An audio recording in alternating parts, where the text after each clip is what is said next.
नमस्कार दोस्तों, स्वागत है आप सभी का। आज के इस वीडियो में हम संपूर्ण हिंदी व्याकरण पर आधारित 30 अति महत्वपूर्ण प्रश्नों का सुपर फास्ट टेस्ट लेकर आए हैं। दोस्तों, इस वीडियो से आपके संपूर्ण हिंदी व्याकरण का एक बार पुनः प्रैक्टिस हो जाएगा और आपको परीक्षा में किसी प्रकार की समस्या नहीं होगी। आइए वीडियो को शुरू करते हैं, ध्यान दीजिएगा। सबसे पहला प्रश्न, निम्न में से कौन सा अल्प प्राण व्यंजन है? अल्प प्राण व्यंजन यानी जिन व्यंजन के उच्चारण में मुख से कम वायु बाहर निकलती है उन्हें अल्प प्राण व्यंजन कहते हैं। ख, छ, च, भ। तो दोस्तों सही उत्तर ऑप्शन सी च आपका अल्प प्राण व्यंजन है। इसके उच्चारण में मुख से कम वायु बाहर निकलती है। अगला प्रश्न देखिए दोस्तों, मैं अखबार पढ़ता हूँ, वाक्य में कौन सा पुरुष है? उत्तम पुरुष, मध्यम पुरुष, प्रथम पुरुष, द्वितीय पुरुष।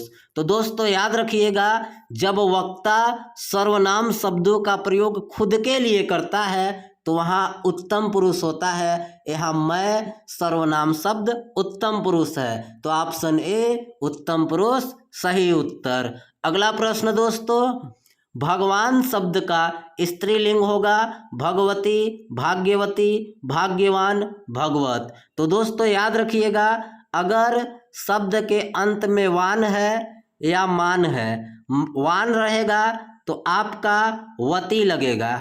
कौन सा? वती। और मान रहेगा तो स्त्रीलिंग बनाते समय हम मति लगाएंगे।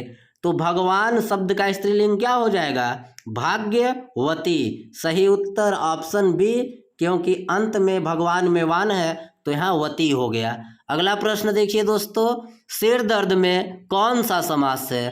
कर्म तत्पुरुष, संप्रदान तत्पुरुष, संबंध तत्पुरुष, अधिकरण तत्पुरुष। तो दोस्तों सिर दर्द का जब समास विग्रह करेंगे तो होगा सिर में दर्द, और समास बनाते समय यहाँ में कारक चिन्ह का लोप हो रहा है और यह में कारक चिन्ह अधिकरण कारक का चिन्ह है, इसलिए यहाँ पर ऑप्शन डी सही उत्तर होता है, अधिकरण तत्पुरुष। अगला प्रश्न देखिए दोस्तों, निम्न में से भर्ता शब्द का स्त्रीलिंग है भारती, भर्तरी, भर्ती, भर्ती। तो दोस्तों सही उत्तर ऑप्शन बी, भर्ता शब्द का स्त्रीलिंग भर्तरी होगा। ध्यान रखिएगा, इम्पॉर्टेंट है। अगला प्रश्न दोस्तों, निम्न में से लाघव चिन्ह कौन सा है? ए, बी, सी, डी। तो दोस्तों ए में आपका योजक चिन्ह है, बी में त्रुटि सूचक चिन्ह है और डी में अर्धविराम है। तो ऑप्शन सी सही होगा। ऑप्शन सी में आपका लाघव चिन्ह है। इसका प्रयोग हम शब्दों के संक्षिप्तीकरण में करते हैं। जैसे डॉक्टर लिखना है तो हम ऐसे डा लिख के लाघव चिन्ह लगा देते हैं। अगला प्रश्न देखिए दोस्तों, निम्न में से कौन सा शब्द समूहवाचक संज्ञा नहीं है? भीड़, दौड़ना, कक्षा, सभा। तो दोस्तों भीड़ ये आपका समूहवाचक संज्ञा है, कक्षा भी समूहवाचक संज्ञा है, सभा में समूहवाचक संज्ञा है, लेकिन ऑप्शन बी दौड़ना शब्द समूहवाचक संज्ञा नहीं है। यह क्या है दोस्तों? दौड़ना एक क्रिया है, याद रखिएगा। अगला प्रश्न, ऊष्म व्यंजन कितने होते हैं? 4, 3, 5, 7। तो दोस्तों सही उत्तर ऑप्शन ए, ऊष्म व्यंजन की संख्या 4 होती है। कौन कौन से? तालव्य स, मूर्धन्य स, दंत्य स और ह। यह 4 वर्ण आपके ऊष्म व्यंजन होते हैं, इन्हें याद रखिएगा। अगला प्रश्न, निम्न में से अनिश्चयवाचक सर्वनाम है। अनिश्चयवाचक सर्वनाम, वह, कुछ, वहाँ, मैं। तो दोस्तों वह और मैं यह पुरुषवाचक सर्वनाम है, वहाँ स्थानवाचक सर्वनाम है और कुछ आपका अनिश्चयवाचक सर्वनाम है। तो ऑप्शन बी कुछ अनिश्चयवाचक सर्वनाम, ऑप्शन बी सही है। अगला प्रश्न दोस्तों, मैं खेल चुका था, वाक्य में भूतकाल है।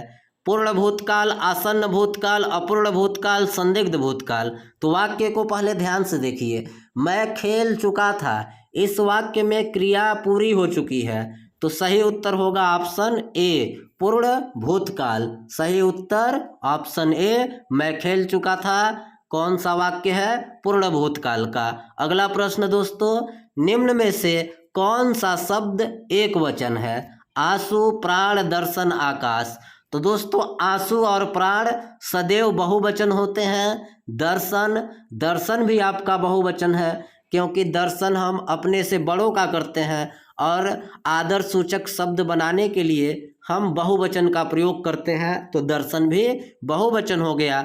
सही उत्तर है ऑप्शन डी, आकाश आपका एक वचन शब्द है, याद रखिएगा। सही उत्तर ऑप्शन डी। अगला प्रश्न दोस्तों, तथ्यों में प्रयुक्त संधि है स्वर संधि, व्यंजन संधि, विसर्ग संधि, कोई नहीं। तो दोस्तों तथ्यों का सबसे पहले संधि विच्छेद होगा, तथा, धन, एव। इसमें कौन सा संधि है? देखिए आपस में स्वर मिल रहे हैं, आ और ए के मिलने से अ हुआ है, तो जहाँ स्वर का स्वर से मेल हो तो वहाँ स्वर संधि होता है। ऑप्शन ए सही उत्तर, स्वर संधि। अगला प्रश्न दोस्तों, अलंकार के कितने भेद होते हैं? 2, 3, 4, 5।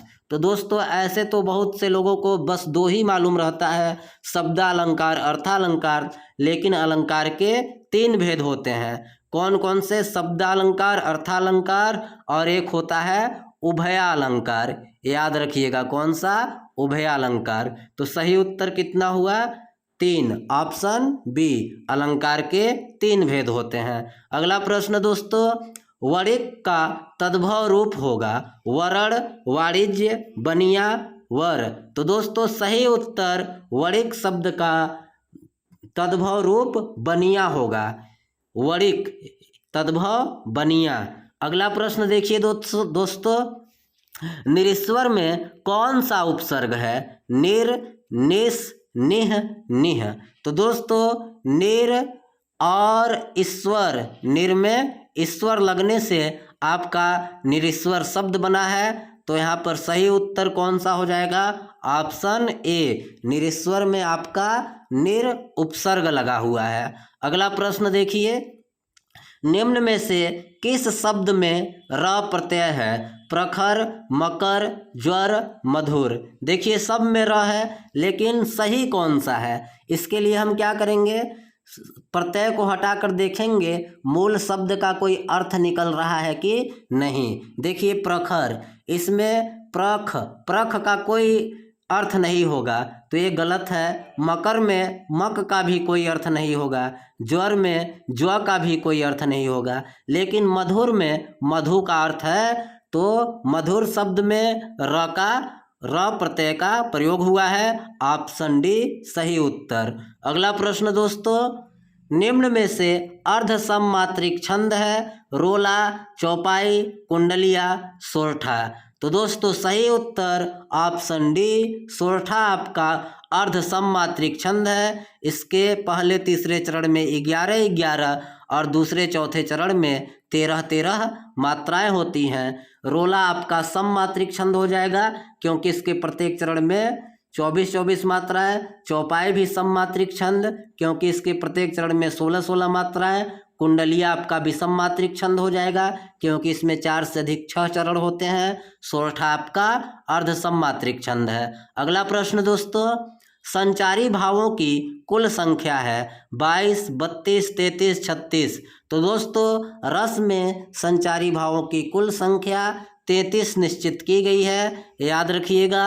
अगला प्रश्न, लोभी किस विधि से निर्मित विशेषण है? लोभी एक विशेषण है, लेकिन किस विधि से बना है? संधि, समास, उपसर्ग, प्रत्यय। तो दोस्तों सही उत्तर ऑप्शन डी, लोभ में ई प्रत्यय के लगने से आपका लोभी शब्द, लोभी विशेषण बना है, तो ऑप्शन डी सही हुआ। अगला प्रश्न दोस्तों, निम्न में से रसराज है? रसराज यानी रसों का राजा। श्रृंगार रस, हास्य रस, वीर रस, भक्ति रस।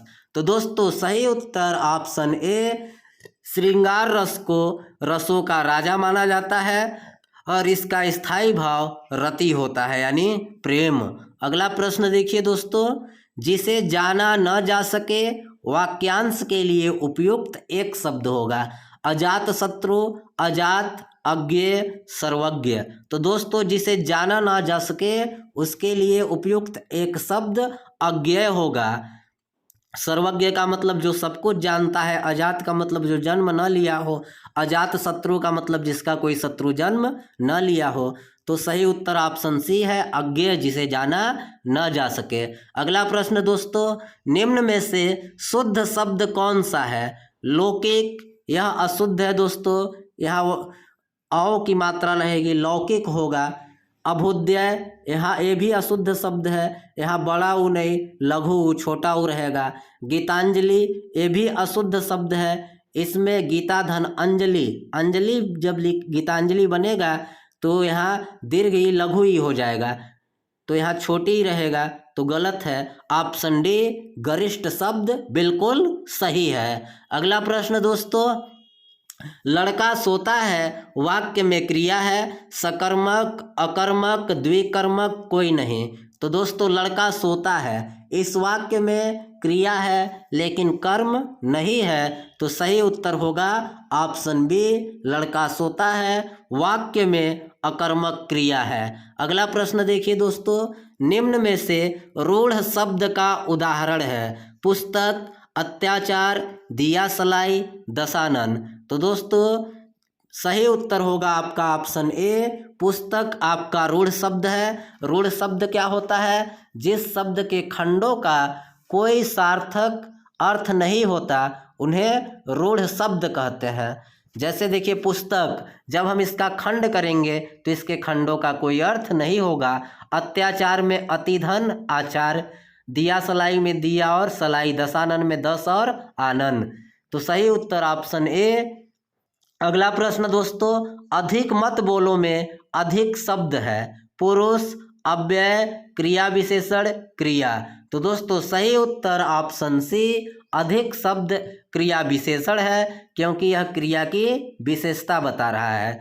अगला प्रश्न दोस्तों, ज्ञ किस प्रकार का वर्ण है? संयुक्त, ऊष्म, अंतस्थ, अर्धस्वर। तो दोस्तों ज और इया के मिलने से आपका ज्ञ शब्द बनता है, और ज्ञ वर्ण बनता है, और जो वर्ण दो दो वर्णों के मेल से बनते हैं उन्हें संयुक्त वर्ण कहते हैं। ऑप्शन ए सही है।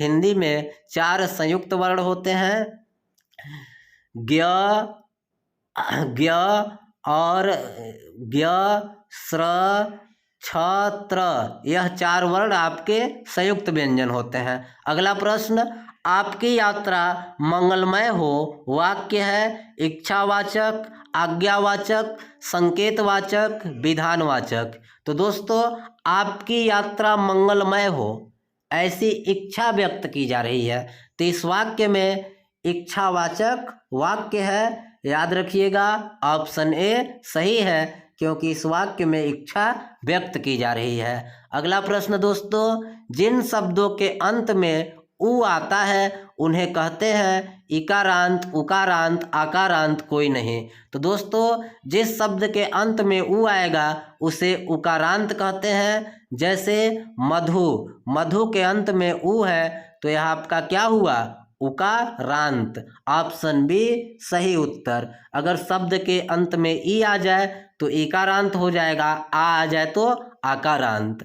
अगला प्रश्न दोस्तों, निम्न में से कौन सा शब्द विस्मयादि बोधक अभिकारी नहीं है? अहो, और, शाबाश, वाह।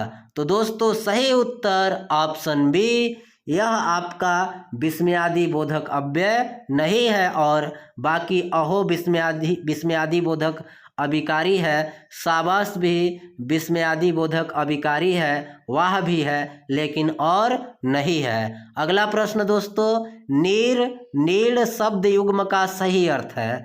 पानी घोंसला, पानी नाव, पानी वृक्ष, नदी भवन।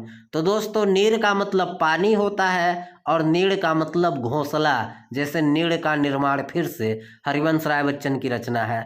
तो पानी और घोंसला सही उत्तर ऑप्शन ए, याद रखिएगा। अगला प्रश्न दोस्तों, कारक कितने प्रकार के होते हैं? 9, 5, 7, 8।